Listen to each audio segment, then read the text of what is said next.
Hi, this is an instructional video for the SOCO tape head. Basically, SOCO has been making these tape heads since 1960s, so they've had a pretty good success with them, and they are unique still in the marketplace. The first thing that you want to do when you're loading tape onto the dispenser is to make sure that you put the roll on all the way to the back of the tape hub here. You'll notice that there's a ring, and I'll take this off here. It just snaps on. When you get your tape machine, you actually will get a bunch of these rings, and the reason for those is they're really a spacer. And when people make tape, various manufacturers make their tape, the cores of the tape can vary sometimes in thickness. So we provide these spacers, these orange spacers here that snap on, so that we can center the tape on this hub here, and it's very important that the tape gets centered down this plate as it goes through the dispenser. So that's what this orange ring is for. It's a spacer. Once you put the roll of tape on, and I'm going to do that right now, you want the sticky side of the tape pointing away from the machine, and just again slide it on there all the way. And then you've got this lever cam, and you have to lock that in place. That basically pinches the core, and it makes sure that it stays on. A lot of times what can happen is if somebody doesn't lock that on during the operation of taping, the tape roll will migrate its way out, and then what will happen is it will not be going down straight down the middle of the through the dispenser, and the edge of the tape will rub on the frame, and then it won't go through. It won't tape. So once you get that on there, then you want to I'll show you here in a second how to thread it through the dispenser.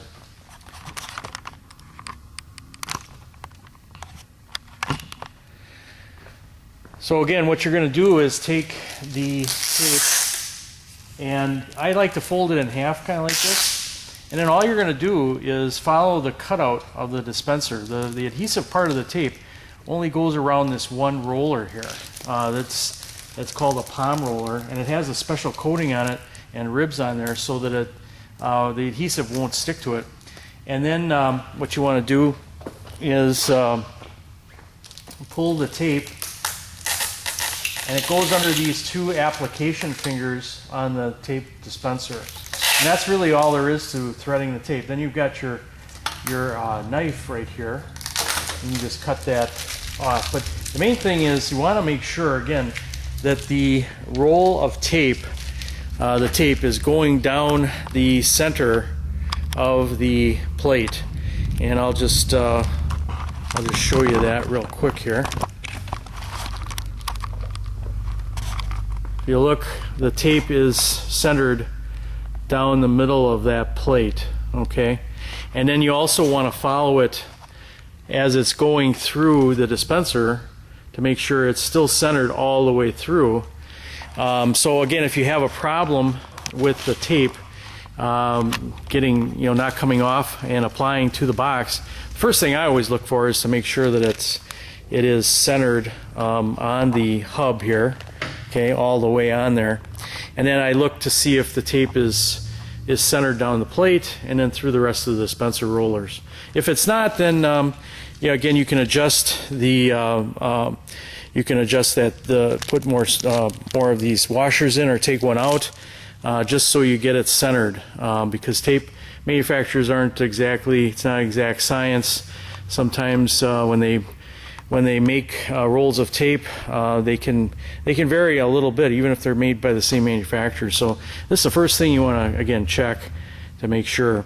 Now, as far as maintenance goes on tape heads, it's fairly simple. You got to remember, the adhesive is going to adhere to various things, like it might adhere to some of the rollers. If that happens, then you want to be careful to remove any adhesive. Try not to use knives and cut that off, because these are silicone rollers or silicone sleeves. and they come off, but you don't want to cut them. So be careful if you have to remove any tape that's on any of these rollers here.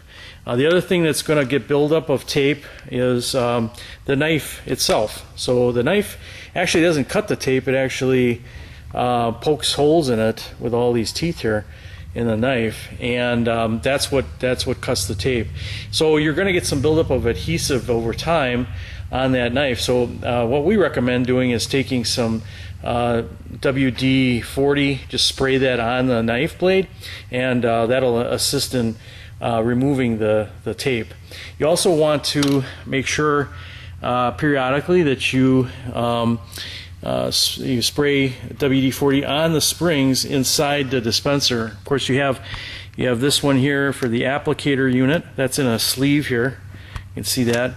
And then we have the double roller unit, which is down here, these two rollers. And you can see there's a set of 3 springs down there. So you want to spray those with WD-40.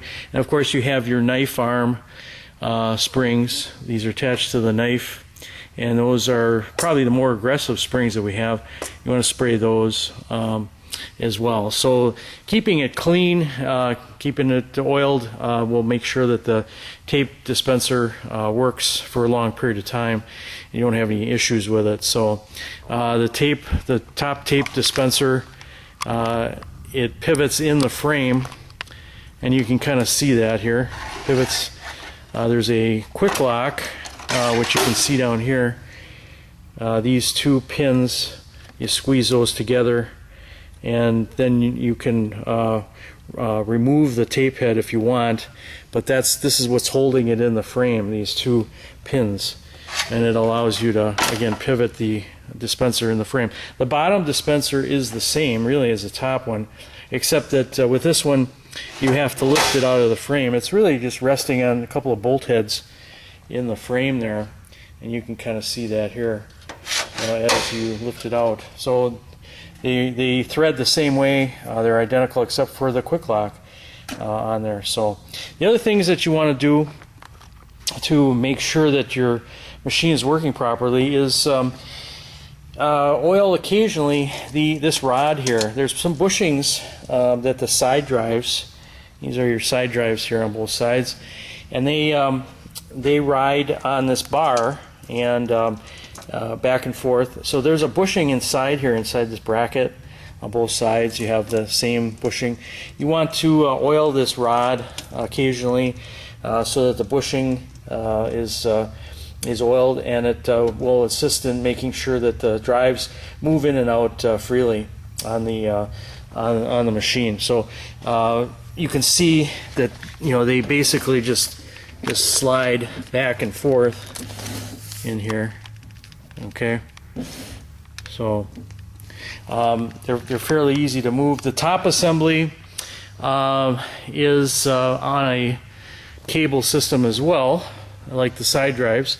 Side drives are on a cable system. You can see the cable in there, right there, and that makes it so that they're self-centering. Okay, the side drives move together at the same time. Same thing is applied to the top assembly. Top assembly has this cable, and the cable is attached to a gas charged cylinder that's in the mast here, and that allows you to lift the top assembly fairly easily. There's just this adjustment lever here, and once you loosen that, you can move it up or down fairly easily. The gas charged cylinder is kind of assisting to hold it in place so it doesn't drop with the weight. You just lock it in place there with that lever. So that's the main thing. You want to make sure, again, the biggest problem that people have sometimes, like I said, is the dispenser. The tape is not centered on the tape head, and you got to keep it oiled so it works properly. But that's the main thing from a maintenance point of view. Daily, you should clean the dispenser, oil it, and make sure the tape is threaded on there properly. Once you do that, you will find that the tape machine works great, because the guts of any tape machine is the dispenser, and if that's not working properly, basically, you're not going to have a good taping of your boxes. Thank you very much for your time, and appreciate your business, and have a nice day. Thanks.